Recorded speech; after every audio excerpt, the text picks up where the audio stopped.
National education consultants association మరియు Adi Shankara university ఆధ్వర్యంలో the biggest education expo in Nellore. So తర్వాత మీరు కూచిపూడి ఆర్ట్స్ అకాడమీలో వసంత గారు మాత్రమే నేర్చుకున్నారా? మీరు డాన్స్ చేస్తారా? వసంత గారు మట్టుగా నేర్చుకున్నారండి. నేను భరతనాట్యం నేర్చుకున్నాను. మీరు భరతనాట్యం నేర్చుకున్నారు. అది కూడా ఎలా అయిందంటే నేను భరతనాట్యం నేర్చుకోలేదు. పాప పల్లవి నేర్చుకునేది భరతనాట్యం ఇంట్లో. మాస్టర్ ఇంటికి వచ్చేవారు. నేను మధ్యాహ్నం రికార్డింగ్ బ్రేక్ అయ్యి భోజనానికి వచ్చినప్పుడు ఆయన కూర్చొని ఉండేవారు. ఆ పాప ఒకరోజు తలనొప్పని, ఒకరోజు కాలు నొప్పని ఏదో ఒకటి చెప్పేది. వాళ్ళ స్కూల్లో టైర్డ్గా ఉందనో, ఆదివారం ఇవన్నో. అప్పుడు పాప ఆయన చూస్తే జాలేసి, నాకు ఊరికే చెప్పండి సార్, మీరు ఊరికే కూర్చోన్నారు కదా, నాకు చెప్పండి అన్న. అలా నేను నేర్చుకుని ఆయన అన్నయ్యతో చెప్పారు. ఆవిడ నా చేత అరంగేట్రం అంతవరకు వస్తుందని కూడా నాకు తెలియదు అసలు. తర్వాత ఇంట్లోకి ఎవరు ఎక్స్పెక్ట్ చేయాలి అరంగేట్రం చేసే లెవెల్కి డాన్స్ చేస్తామని. తర్వాత అరంగేట్రం చేయిద్దామండి అన్నారు. అంటే అన్నయ్య అన్నారు, నాకు తెలిసి తను ఎలా చేస్తుందో నాకు తెలియదండి, అంటే ముందు గజ్జె పూజ చేస్తారు కదా, అది చేద్దాము అని చిదంబరంలో టెంపుల్లో చేసాం గజ్జె పూజ. అప్పుడు అన్నయ్యకి కాన్ఫిడెన్స్ వచ్చింది. ఆ తర్వాత అరంగేట్రం ఏమన్నారు అప్పుడు చూసి మీ డాన్స్? చాలా నేను ఎక్స్పెక్ట్ చేయలేదు అసలు నువ్వు డాన్స్ చేస్తావని. ఇలా ఎవరికీ తెలియదు ఇంట్లో. ఊరికే ఆయన చెప్పేవి నేర్చుకునేవాళ్ళు, నా పాడికి నేను చేసుకుంటూ ఉండేదాన్ని. అది అయిన తర్వాత నేను 2-3 ప్రోగ్రామ్స్ కూడా చేశాను. ICF ఇంటర్గల్ కోచ్ ఫ్యాక్టరీ వాళ్ళకి, తర్వాత కళాసాగర్ వాళ్ళకి చేశాను. కాకపోతే ఏంటంటే డాన్సు, పాట డాన్సు 2 ఎంచుకోవాలంటే ఒకటే ఎంచుకోవాలంటే బాగా స్టామినా కావాలి డాన్స్కి. తర్వాత స్వెట్ విపరీతంగా పోతుంది మీకు. అవును, గొంతు బాగా కొంచెం దెబ్బతింటుందని నేను చెప్పను, మనకు సహకరించదు. అది బాలమురళి గారు, చిట్టిబాబు గారు ఇద్దరు చెప్పారు నాకు. అంటే పాట వదులుకుని డాన్స్ చేయొద్దు అలా చెప్పారా డైరెక్ట్? అంటే నువ్వు ఆలోచించుకో, నువ్వు డాన్స్ చేస్తూ ఉన్నావంటే పాడలేవు అంటే నేను అనుకున్నాను అనమాట. నాకు పాట మించి వేరే ఏమీ లేదు కదా. కానీ నేను ఆ పాపం మా మాస్టర్ గారు అయితే ఇంత నేర్చుకొని 2 ప్రోగ్రాంలు చేసి వదిలిపెట్టకమ్మా అని కూడా అన్నారు. లేదు సార్, నాకు పాటే ముఖ్యం, నేను పాట మీద ఉంటాను. లైక్ అంటే ప్రతిదానికి ఒక కారణం ఉంటుందండి, కారణం లేకుండా ఏది ఉండదు. ఆ నేర్చుకోవడం అనేది నాకు సాగర సంగమానికి ఉపయోగపడింది. ఆ డాన్స్ అరంగేట్రం చూసే విశ్వనాథ్ గారు అది మరొక అంటే మలుపు అని చెప్పొచ్చు. బికాజ్ చాలా పెద్ద మలుపు. మీరు నటనలోకి రావడం, అఫ్కోర్స్ ఒకే సినిమాలో వేశారు కానీ గుర్తుండిపోయే పాత్ర. అప్పుడు విశ్వనాథ్ గారు చూసి అడిగినప్పుడు మళ్ళీ ఆలోచించారా, ఇది మళ్ళీ నేను యాక్టింగ్ ఫీల్డ్? ఆలోచించడం క్వశ్చనే లేదండి, నేను చెయ్యను అని చెప్పేసాను. ఓకే.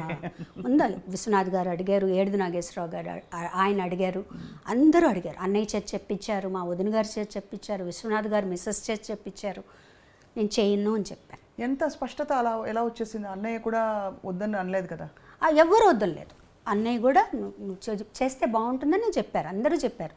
అందులో విశ్వనాథ్ గారి సినిమా తన దగ్గరుండి చూసుకుంటారు, నీకు భయం లేదంటే నాకు వద్దు, నేను కంఫర్టబుల్ కాదు, నాకు వద్దు, నేను చేయను అని చెప్పేసాను. నేను పాటలే పాడుకుంటాను. విశ్వనాథ్ గారు తెలివిగా ఏం చేశారంటే మా నాన్నగారి దగ్గరికి వెళ్ళి మా నాన్నగారి దగ్గర ఒప్పించారు.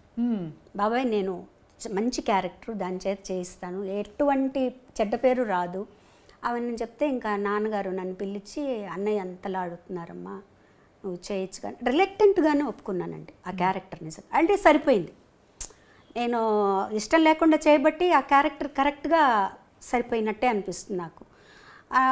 నాకు యాక్టింగు అంత కష్టం అనిపించలేదు, ఎందుకంటే ప్రతిదీ విశ్వనాథ్ గారు కరెక్ట్గా యాక్ట్ చేసి ఇలా చెయ్యాలి, చిన్న మూమెంట్స్, జుట్టు ఇలా వెనక్కి వేసుకోవడం దగ్గర నుంచి ఆయన చేసి చూపించేవారు. ఎంత బ్యూటిఫుల్ సాంగ్స్ నిజంగా. ఐ థింక్ రాబోయే 50 సంవత్సరాలు అసలు ఏమాత్రం ఇది ఇప్పుడే పుట్టిన పాటలాగా పాడుకుంటున్నారు. ఇప్పుడు కూడా అంతే కదండి? అవును.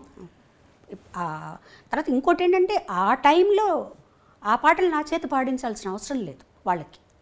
సుశీల్ గారు ఉన్నారు, జానక్ గారు ఉన్నారు, వాణిజ్యరామ్ గారు ఉన్నారు, ఇంతమంది ఉన్నప్పుడు నా చేత ఇప్పుడు నేను పాడింది అనుకోండి, నా చేత పాడించవచ్చు. మిగతా పాటలు కూడా నా చేత పాడించాల్సిన అవసరం లేదు.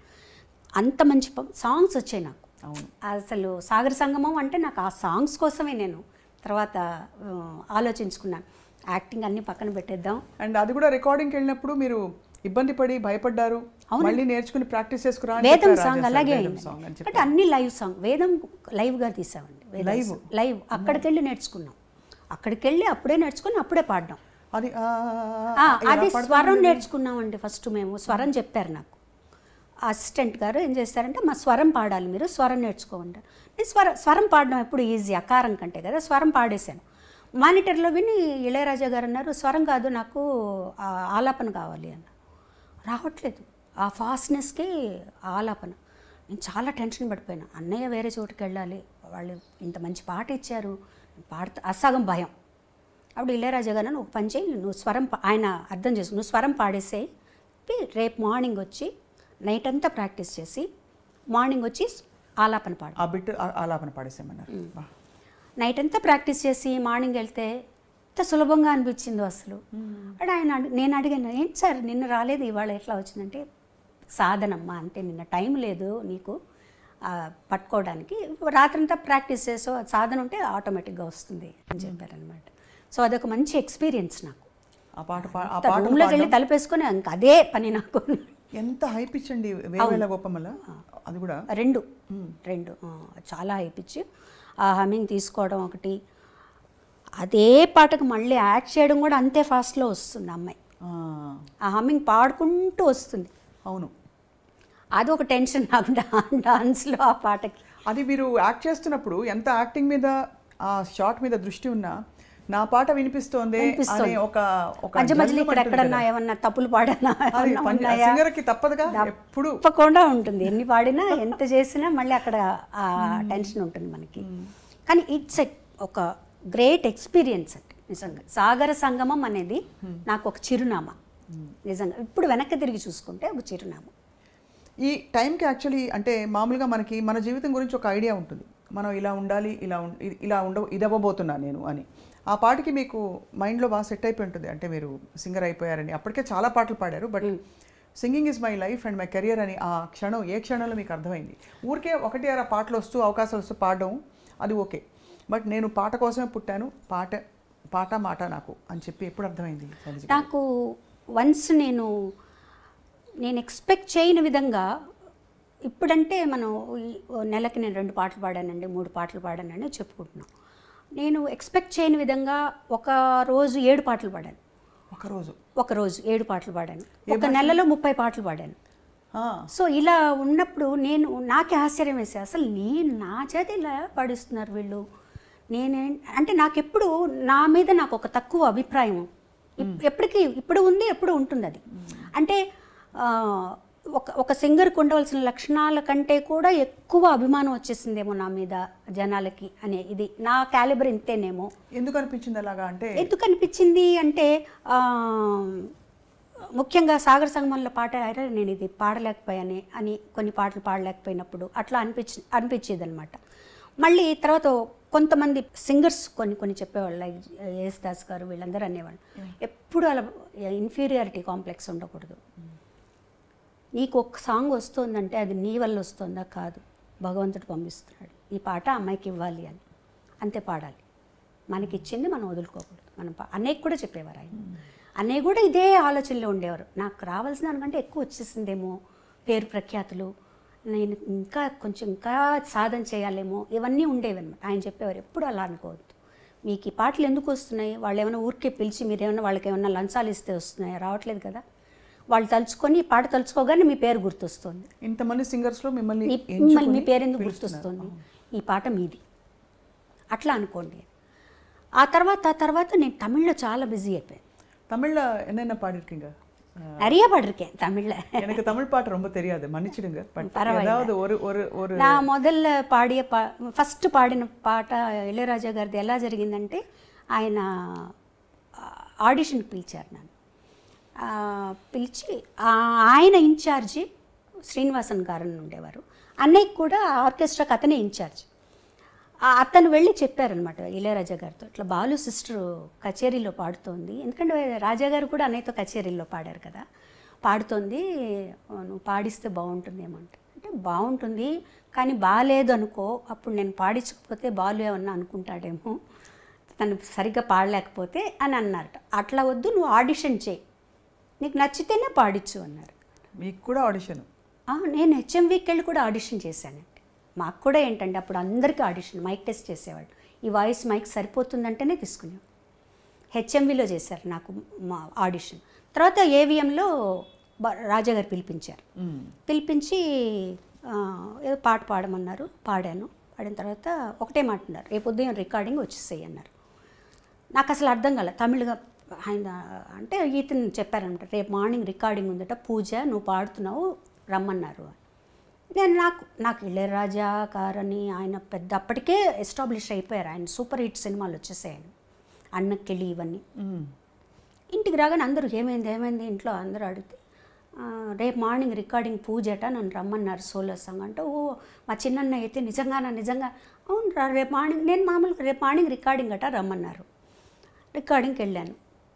నాకు ఏమీ తెలీదు స్వప్న గారు, నిజంగా చెప్పాలంటే ఏమీ తెలీదు.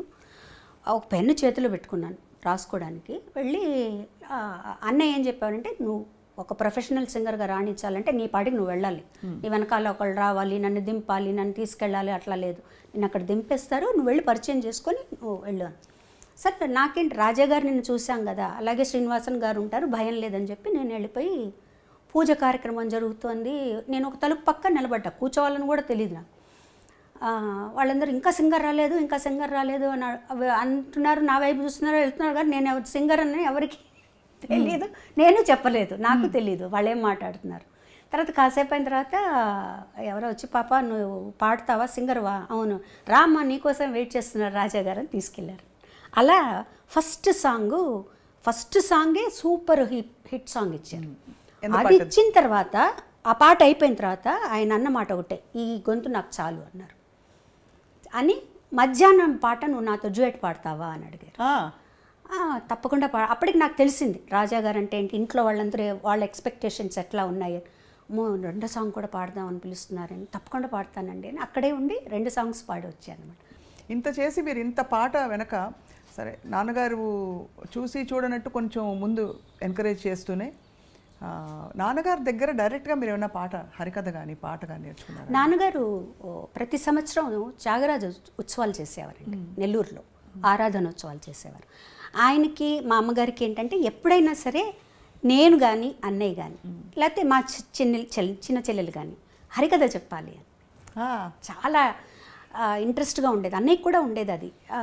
నేను కొంచెం నేర్చుకున్నాను కానీ నాకెందుకు కొంచెం సిగ్గు అనిపించేది హరికథ. కానీ నాన్న దగ్గరికి వెళ్ళి చెప్పాను, నాన్న నేను హరికథ చెప్పలేను కానీ నాకు ఒకసారి ఒక 15 నిమిషాలు టైం ఇస్తే నేను పాడుతాను అన్నాను. ఆయనకి చెప్పారు, సినిమా పాటలంతా పాడకూడదు, త్యాగరాజ స్వామి కీర్తనలే పాడాలి అని. అట్లాగే నన్ను ఒక 3 కీర్తనలు నేర్చుకుని నేను పాడతాను, తప్పకుండా పాడతాను. అలా అప్పుడు కూడా ఏం చేశారంటే ఆయన 3 గంటల స్లాట్ ఇచ్చారు, చిన్నపిల్లలందరూ పాడే స్లాట్లో పాడించారనమాట. సో దానికి మా ఇంటి నుంచి అందరూ కదిలొచ్చి అదేదో నేను పెద్ద కచేరీ చేస్తున్నట్టు అనమాట. అమ్మ, కజిన్స్, సిస్టర్స్ అందరూ వచ్చి కూర్చొని విని, మా అమ్మ నాన్నగారిని అడిగింది ఎలా పాడిందంటే, పర్వాలేదు ఆ 3 గంటలు ఆ పిల్లలకి దానికి కరెక్ట్గానే పాడింది, పర్వాలేదు ఇంకా సాధన చేయాలి అనేవారు.